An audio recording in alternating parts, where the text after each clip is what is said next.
आता ही भाडेवाढ झाली त्यावेळी आम्ही खूप प्रेसमध्ये आलो होतो. खरोखर म्हणजे लोकांपर्यंत कसे पोहोचणार आणि लोक 30% करून कसे गोळा. आणि एक प्रोसिजर अशी असते की हा जो ग्रुपधारक काही दिवस अगोदर ह्या लोकांकडनं पैसे घेतो, पुढचे पैसे घेतो. आणि आमचा असं कोकणातला किंवा सभासद जो आहे हा पूर्णपणे प्रामाणिक आहे.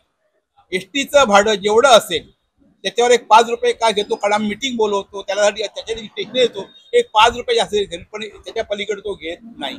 एवढं भाड्याचे पैसे घेत असताना एकदम जर 35% वाढले तर तो लोकांना काय सांगणार, स्वतः कुठून पैसे भरणार. आणि ह्यामुळे हा उठाव आम्हाला करावा लागेल. पण एक आम्हाला खूप आनंद असा आहे की हा निर्णय आम्हाला एका दिवसात मिळाला, म्हणून आम्हाला आनंद आहे. म्हणून मी आज हा आनंदोत्सव साजरा करतोय.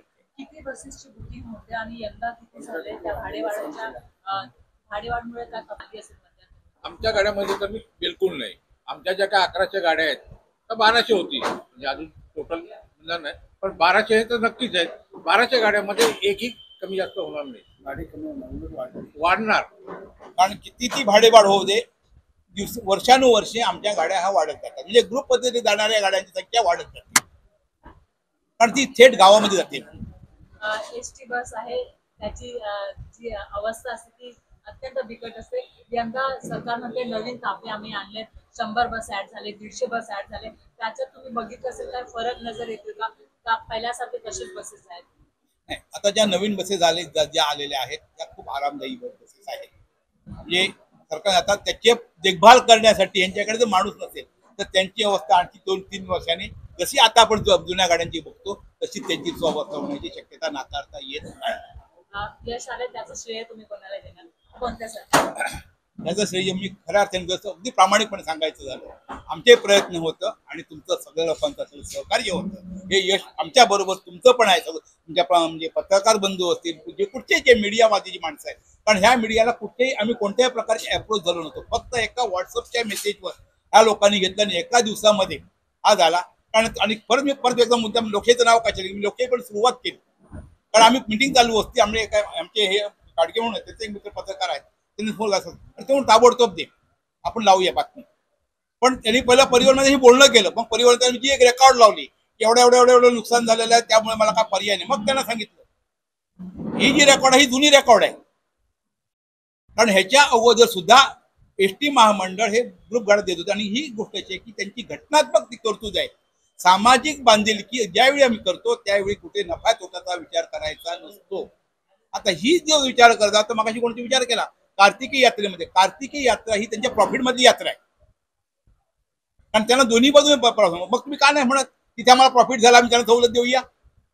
इथे जेव्हा तुम्ही नुकसान म्हणता तेव्हा मी यांच्यावर हे लावूया, त्याला भाडे लावूया, हे चुकीचं आहे ना.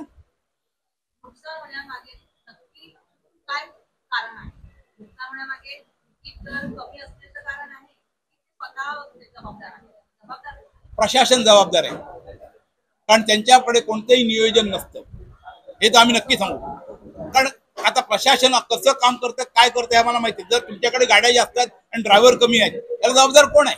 आम्ही तर नक्की नाही ना. तुम्ही नियोजन करायला पाहिजे किंवा तुम्ही ठामपणे शासनाला सांगितलं पाहिजे हा माणूस जर बदली मागतो ह्याला बदली दिलं तर आमच्या 2 गाड्या उभ्या राहतील. हे ठामपणे सांगण्याची जबाबदारी ताकद या लोकांकडे नाहीये.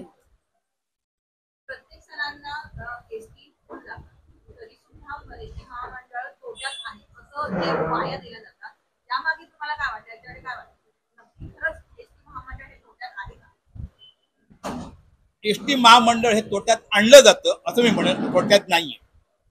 कारण आता दुसरा असं तुम्हाला एक नियम सांगतो की एसटीच्या आगारापासून किंवा एसटीच्या बस स्थानकापासून 200 मीटर लांब प्रायव्हेट गाड्यांचे बूथ असायला पाहिजेत.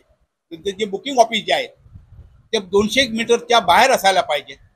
आता तुम्ही कुठचाही घ्या, अगदी तुमच्या परळ घ्या, मुंबई सेंट्रल घ्या, दादर घ्या, कुर्ला घ्या, कुठेही जा, एसटी स्टँड पासून 2 मीटरच्या अंतरावर बूथ मिळत आहेत तुम्हाला. आता हे बूथ उतरवण्याचं काम कोण करणार आहे? प्रवासी करणार आहे, एसटी महामंडळ करणार आहे की वाहतूक विभाग करणार आहे?